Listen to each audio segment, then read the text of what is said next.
우리가 빌레몬서를 마지막으로 본문을 통해서 설교하고자 합니다. 벌써 4주간 연속으로 이 빌레몬서를 우리가 보게 되면서 첫 주에는 시작하면서 오늘 마지막 네 번째 시간으로는 빌레몬서를 마치면서라는 그런 제목을 가지고 말씀 앞에 섰습니다. 이 대다수의 문제를 논리적으로 풀려는 것은 현대인들의 특징이기도 하죠. 그래서 어떤 사람은 모든 말을 해도 논리정연하게 그렇게 말을 하는 사람이 있고, 또 어떤 사람은 그렇게 개념 없이 그렇게 말을 해서 말실수를 하는 경우도 사실은 있습니다. 요즘 입학 시즌이기도 합니다. 대학 캠퍼스에 가보면 대학의 새내기들이, 입학생들이 유독이 많이 눈에 띕니다. 대학에 입학을 하면 철학을 배우고 논리를 배우고 개념을 배웁니다.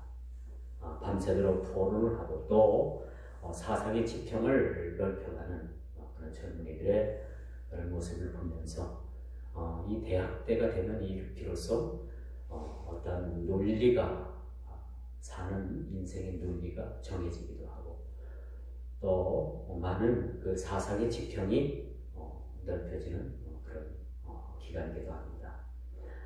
오늘 우리가 빌레몬서를 마무리하면서 특징적인 것은 사실은 사도는 모든 문제를 교리적으로 그렇게 평가한 것이 아니라, 오늘 본문에도 보니까 이제 빌레몬서를 마치면서 어떤 그런 생각이 들어요. 지금까지는 사도 바울이 아주 모든 신학적인 그런 교리적인 체계를 세우고 모든 해석을 교리적으로 그렇게 해석을 했다라고 생각을 했지만, 이 바울 사도가 오네시모를 대하는 마음을 보면서 그에게도 따뜻한 인간미가 넘쳐 흐르고 있다라는 것을 세상은 발견하게 됩니다. 세상을 여러분 이 법으로만 다 해결할 수는 없어요. 법을 초월한 그런 우리의 미덕도 있고, 또 우리 살아가는 그런 생활의 방편이 우선되어야 된다고 저는 생각을 합니다. 이 법 좋아하는 사람들이 꼭 법에 그렇게 걸리더라고요. 당신이 잘했네, 내가 잘했네, 내가 못했네, 당신이 못했네, 그걸 따지기 전에 우리가 서로 그리스도의 사랑과 관용과 또 용서함으로 우리가 나갈 때 사실은 거기 주님 뜻이 있는 겁니다. 모든 것을 법의 잣대로 그것을 평가한다면 전 세상은 삭막해진다라고 말씀드릴 수가 있습니다. 꼭 법조하는 분들이 법에 걸려서 오도가도 못하더라고요. 그래서 여러분 살아가면서 너무 법 그렇게 좋아하지 마세요. 다 믿음으로, 관용으로, 용서로 우리가 이것을 받아들여야지만이 좀 살아가기에 서로 우리가 좀 넉넉하고, 또 우리가 또 살기 좋은 세상이 된다고 생각을 합니다. 바울이 교리적 기준에 의해서 모든 것을 처리했다면 오늘 오네시모라는 그런 주의를 얻을 수가 없었을 겁니다. 바울도 엄격하게 이단에 대해서, 하나님에 대한 그 사상에 대해서 흠집을 내는 자들에게는 아주 면도날 것 같은 그런 샤프한 그런 교리를 들이대고 아주 무릎 자르듯이 탁 잘라버렸어요. 이 사실 맞는 얘기입니다. 여러분, 이단 사이비에 대해서는 우리가 교리적으로나 진리적으로 양보할 수가 없어요. 그들을 불쌍한 마음을 갖는 것은 우리가 당연한 거지만은 그들의 사상을 우리가 조금이라도 받아들이는 것은 허용되지 않는다라고 말씀드릴 수가 있겠죠. 그러므로 그들의 잘못된 교리, 잘못된 사상들은 엄연히 우리가 기독교의 진리의 잣대로 교리적으로 엄격하게 그들을 구별해야 되는 것도 바울의 사명이라고 말씀드릴 수가 있는 거죠. 바울 사도 그에게도 따뜻한 인간미가 넘치는 한 인간이었음을 우리가 본서를 통해서 다시 한번 확인하게 됩니다. 1차 전도 여행 중에 바나바의 생질인 마가의 문제를 가지고 아주 심하게 바울과 바나바가 다툰 적이 있습니다. 전도 여행을 하다 보니까 바나바의 생질인 마가를 데리고 왔는데 그만 자기 마음에 들어 안 된다고 해서 복음 전도 여행을 치우고 그냥 돌아갔어요. 고향. 그걸 바울이 알고서 그것을 다음에 전도 여행을 바나바가 마가를 추천했는데 바나바는 마가라는 그 바나바의 생지를 택하지 않고 신라를 택해서 전도 여행을 떠나게 되죠. 여기서 상당히 갈등이 있었음을 우리가 보게 됩니다. 어찌 보면 우리가 점점 용납하고 또 관용하고 그럴 수도 있었겠지만은 여기서 바울은 상당히 맺고 끊는 것이 분명했던 것을 우리가 보게 됩니다. 그러므로 여러분 이런 따뜻한 사람이라는 것을 보여주는 대목도 여러분 빌레몬서를 통해서 우리가 바울 사도의 성격을 또한 알 수가 있는 것이죠. 자, 사도는 오히려 그를 주인에게 도망친 노예를 옥중에서 낳은 아들로 받아들였다. 이거 보통 일이 아니죠. 자기 상전에서 도망을 쳤고 그것도 자기 상전에 상당한 물질적인 피해를 준 그 죄인을 바울 사도가 그를 옥중에서 낳은 아들이라 라고 그를 소개했을 정도면은 이 오네시모가 얼마나 하나님의 말씀을 통해서 복음을 듣고 완전한 그리스도인으로 변했는가라는 것을 우리가 보게 됩니다. 개중에는 여러분 우리가 수십 년 예수를 믿어도 그 본바탕이 변하지 않는 사람들이 있습니다. 모르죠. 이건 하나님 앞에 갈 때까지 가지고 갈 건지.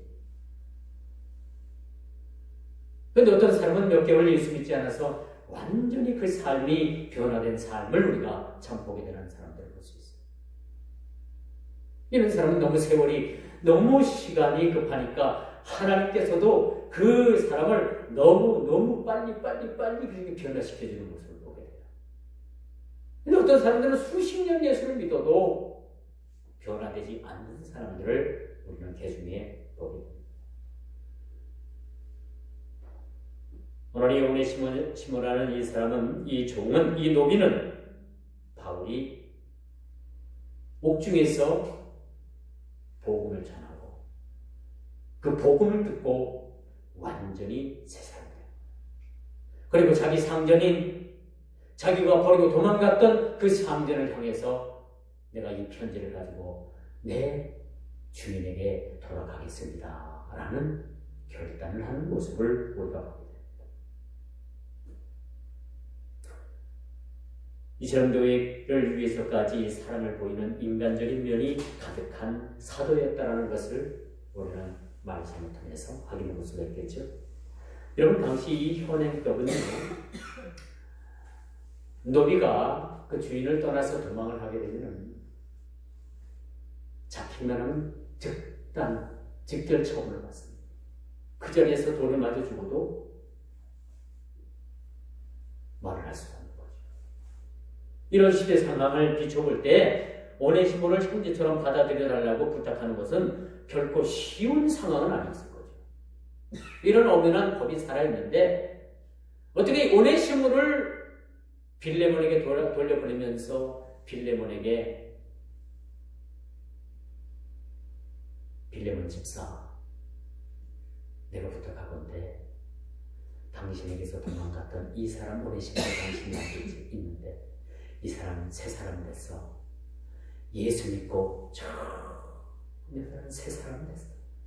그러니까 내가 이 당신의 노비를 돌려보내니까 그를 용납하라. 그리고 그 밑에서 일을 하게 하는데 이제는 그가 노비지만은 그를 형제처럼 대해줄 수 없겠느냐라는 편지입니다.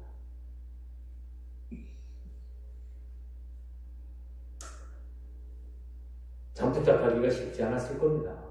그렇죠? 엄연히 현행법이 살아있는데 이 현행법을 초월해서 부탁하기란 그렇게 쉽지 않은 거예요.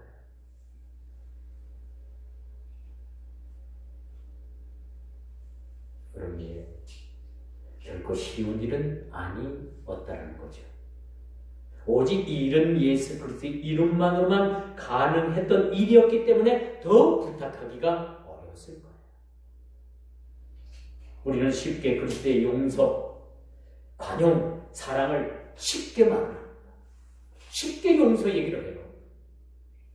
쉽게 관용적인 얘기를 합니다. 쉽게 사랑적인 얘기를 합니다. 그러나 이것이 쉬운 것은 결코 아니란 얘기죠.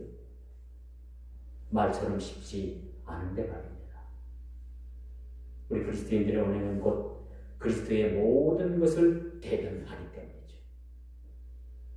예수를 믿는 사람은 예수 믿는 말 한마디 한마디가 그 사람의 말 한마디 한마디 일투족이 곧 예수님을 대변하기 때문이라는 것입니다. 그렇기 때문에 우리가 어려운 거예요.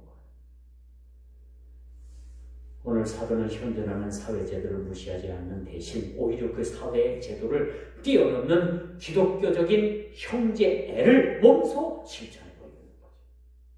세상법을 초월해서 또 사회제도를 무시하지 않고 오히려 그 제도를 뛰어넘는 기독교적인 형제애를 보여주고 있다는 거죠. 그러면서 오늘 사도는 용서와 간용이라는 편지를 오네시모에게 들려줌으로써 이제 남은 것은 이 사건을 어떻게 빌레몬이라는 인물이 그리스도의 사랑으로 받아들일 것인가 라는 그런 내용으로 일단을 되는 겁니다. 이제 받아들이고 아니 받아들이는 것은 이제 빌레몬에게 달려있어요. 공은 상대방에 넘어가죠. 오늘 우리는 말씀을 대면하면서 과거의 오네시모와 같은 우리 자신을 발견합니다. 과거에는 우리 모두도 오네시모와 같이 주님을 배반했던 사람들이에요. 주님에게 상당히 손해를 입혔던 사람들입니다. 그리고 더더구나 큰 주님 앞에 죄를 지었던 사람들이었습니다. 오네시모나 우리의 삶이나 별반 다를 것이 없었던 사람들이죠. 그러므로 여러분,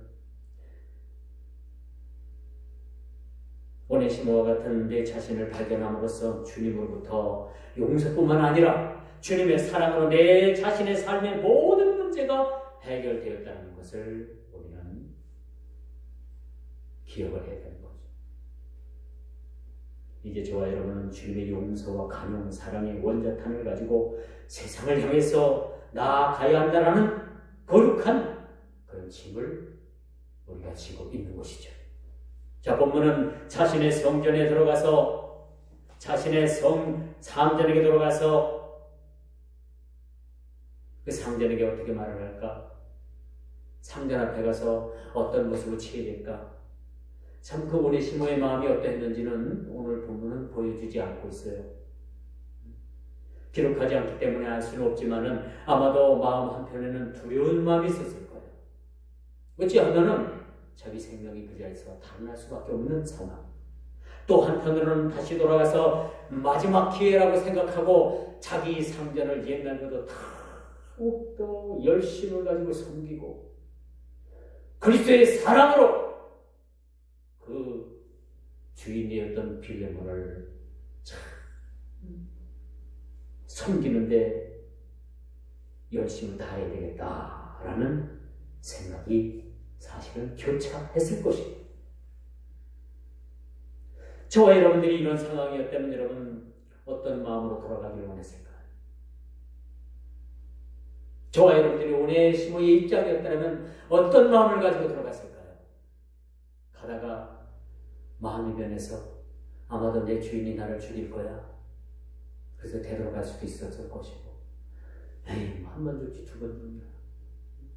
가서 내가 옛날보다 더욱더 열심을 가지고 내 주인을 섬기면 되는 거지. 그렇게 생각할 수도 있었을까? 저와 여러분 같으면 어떤 마음을 가지고 돌아가겠습니까? 요한복음 15장 19절을 보니까 이제부터는 너희를 종이라 하지 아니하리니 종은 주인이 하는 것을 알지 못하니라.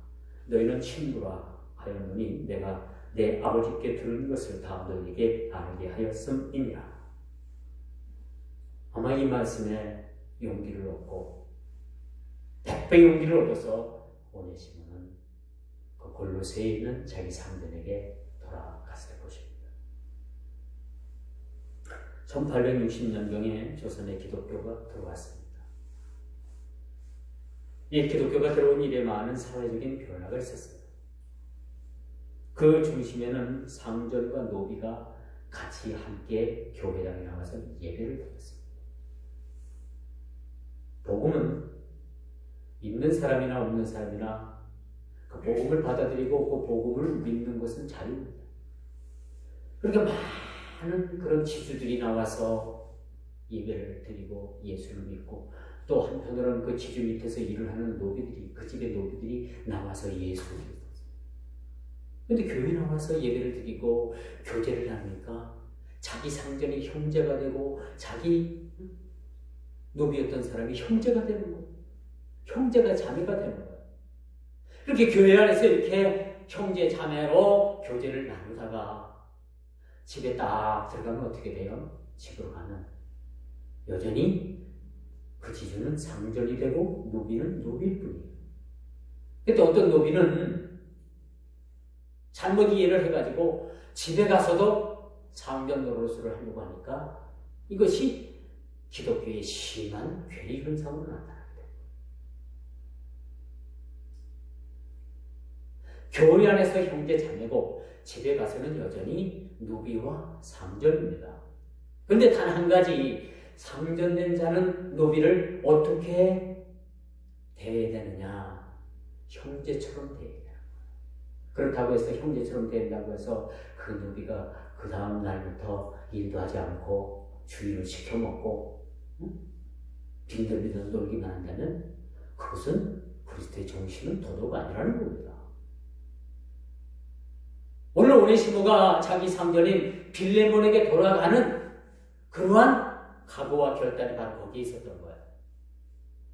이제 내가 다시 돌아가게 되면 예전에 섬기던 내 빌레몬이라는 그 상전을 그리스도의 사람으로 더욱더 열심을 가지고 힘을 다해서 그렇게 섬길 것을 그렇게 마음가짐을 가지고 돌아가게 됐다는 겁니다.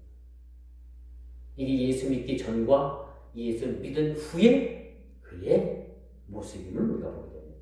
그렇다면 여러분에게 단도직입적으로 한번 여쭤볼게요. 여러분이 지금 예수 믿기 전과 예수 믿은 후의 삶이 모습이 어떻습니까? 똑같습니까? 아니면 다릅니까? 바로 오늘 본문 기자는 여기서 이 말씀을 통해서 우리에게 주고 싶은 말이 여기 있는 예수 믿기 전의 삶과 예수 믿은 후의 삶이 똑같다면 그 인생은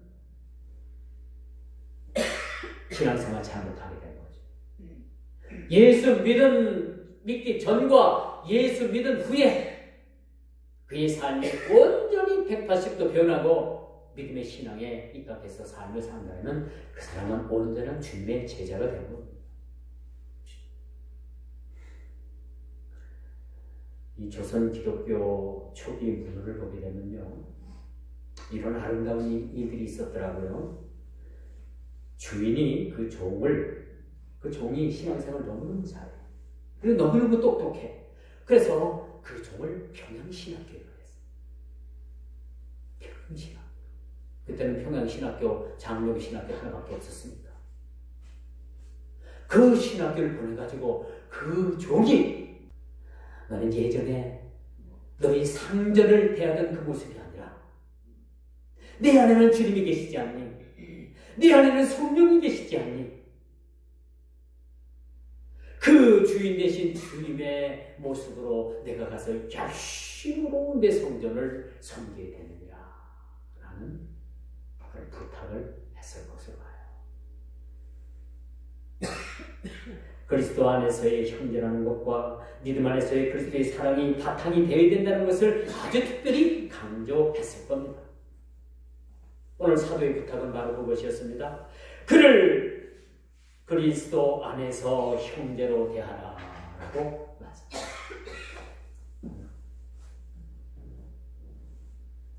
빌레몬 집사에게, 집사였는지 장로였는지 정확히 몰라요. 제가 편하게 집사로 부르니까 여러분들 그렇게 듣고 이해를 하세요. 빌레몬 집사님, 오네시모 변화됐어요. 믿을만 합니다. 내가 보증 써줄게요. 그리고 당신에게 해를 끼친 그 죄물에 대해서도 내가 가서 다 갚아줄게요. 그러니까 이를 용납하세요. 그를 그리스도 안에서 형제로 대하라 라고 명령합니다. 명령. 오늘 본문 기자가 그토록 오늘을 사는 저와 여러분들에게 하고 싶은 말이 무엇이었을까요? 가장 중요한 그리스도인의 인의 덕목은 신분상의 차이를 극복하는 것이었고 사랑과 용서의 정신을 교훈하고 강조하고 있다는 겁니다. 그는 신학자로서가 아닌 인간 바울로서 모습이 선명하게 됩니다. 신학자로 부탁을 한 것이 아니에요. 인간 바울이 빌레몬 집사님에게 정중하게 청하는 것. 이 정도면 여러분이 빌레몬 집사님의 입장이라면 어떻게 하시겠어요? 지금까지 우리가 오네시모의 입장에서 여러분들에게 말씀을 드렸습니다만 여러분이 빌레몬 집사님이라면 어떻게 하겠어요? 오네시모가 오자마자 잡아가지고 그냥 단칼에 그냥 목을 날릴? 어떻게 하시겠어요? 그리스도 안에서 형제로 우리가 용납하는 것. 이게 그리스도의 정신이고 그리스도의 사랑이고 용서고 관용입니다. 말로만 사랑, 여러분 얼마나 못합니까? 다 해요. 말로만 용서, 다 합니다. 말로만 관용을 베풀고 다 합니다. 세상 사람들도 다 합니다. 실제적으로 이렇게 용서, 그를 그리스도 안에서 형제로 대하라 라는 이 말씀, 이게 진짜 용서고 관용이고 사랑인 것입니다.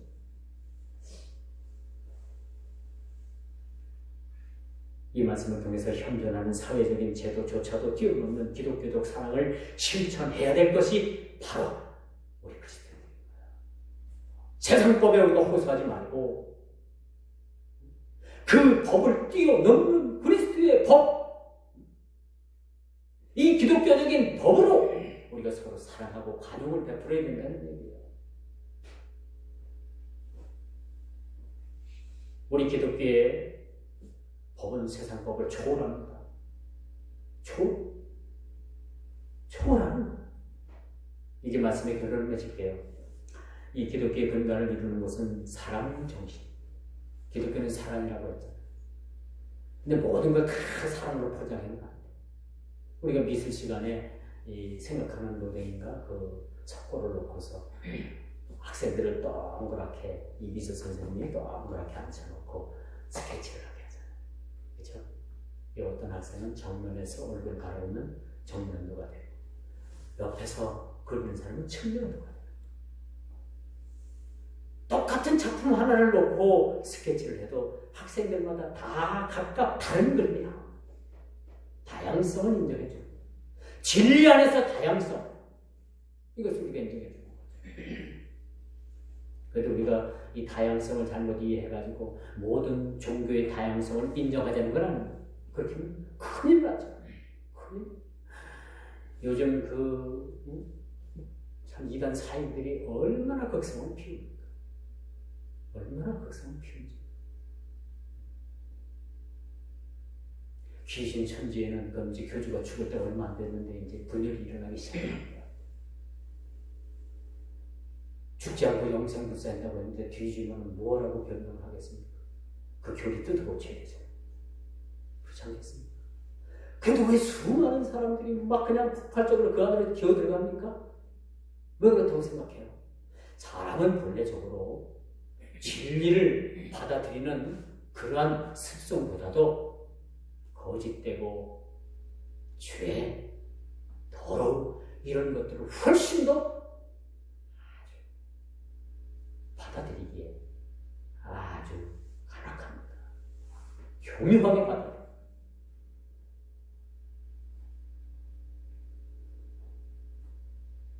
여러분, 뭐 강단에서 한 말씀은 아니지만 유치원 다니는 아이들이 얼마나 간악한지 아세요? 어린아이들이라고 다 천사 같은 건 아니에요. 대전에 있는 우리 그 아는 목사님이 아이를 유치원 보낼 때가 돼가지고 큰아들을 유치원을 보냈는데 그 아이 이름이 지보훈이에요. 이름 괜찮죠? 뭐죠? 지보훈, 성지시니까 이름을 보훈이라고 지었대요. 근데 유치원에서 이 아이들이 얼마나 간악한지, 얼마나 이 아이들이 못됐는지 이 아이의 이름을 거꾸로 부르는 거예요. 그냥 여러분 생각하지 마세요. 그걸 듣고 이 아이가 놀림을 받아가지고 집에 가서 우는 거예요. 이 목사님이 너무 그냥 괴롭고 통탄해서 그때 당시에는 여러분 이름 바꾸는 게 쉽지 않아요. 뭐 이름 바꾸는 게 그렇게 쉬웠던 게 뭐 근래지 그렇게 그전에는 쉽지 않아요. 그래서 이 아이의 이름을 지명훈으로 이름을 바꿨어요. 지금까지 명훈 학교 교사입니다. 이런 일들도 있었어요. 여러분 세상이 이렇게 악합니다. 조금만 우리가 틈을 주면요, 그 마귀 새끼는 그 좁은 비좁은 틈을 비집고 들어와가지고 거기 딸을 준다니까. 딸이 아는 딸이 어머니들이 물동이 입고 다니기 위해서 여기 알죠? 딸이 알죠?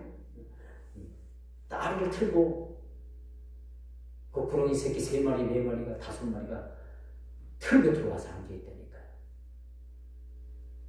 며칠 전에 식사할 기회가 있었어요. 저희 이제 군 선교 모임이 있어가지고 여러 목사님들 모여서 얘기를 하다가 어느 모 목사님을 지칭을 하면서 목사님은 마음속에 구렁이가 3마리씩이나 들어앉았어. 아주 대놓고 얘기를 합니다. 이 사람이 평상시에도 이 목사님이 아주 잔머리 굴리고 아주 얕은 술을 써가지고 아니 남들이 모르게 깜짝같이 속이면 그냥 괜찮은데 다 보이는 술을 그러니까 다른 목사님들이 싫어해요. 저하고도 몇 년 전에 아주 백판 싸웠어요. 노예 일하는 문제 가지고 딴소리 해가지고 제가 뭐 비방하는 일 같아서 더 이상 제가 말씀을 못 드립니다만 여러분 시대가 이렇게 악합니다.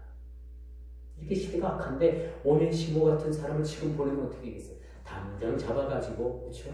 옥에 쳐놓지 않겠습니까? 그것도 시원찮으면 옥에서 꺼내가지고 그냥 단칼에 세례 요한 목이 달아나는 것처럼 목이 달아날 수도 있지 않겠습니까?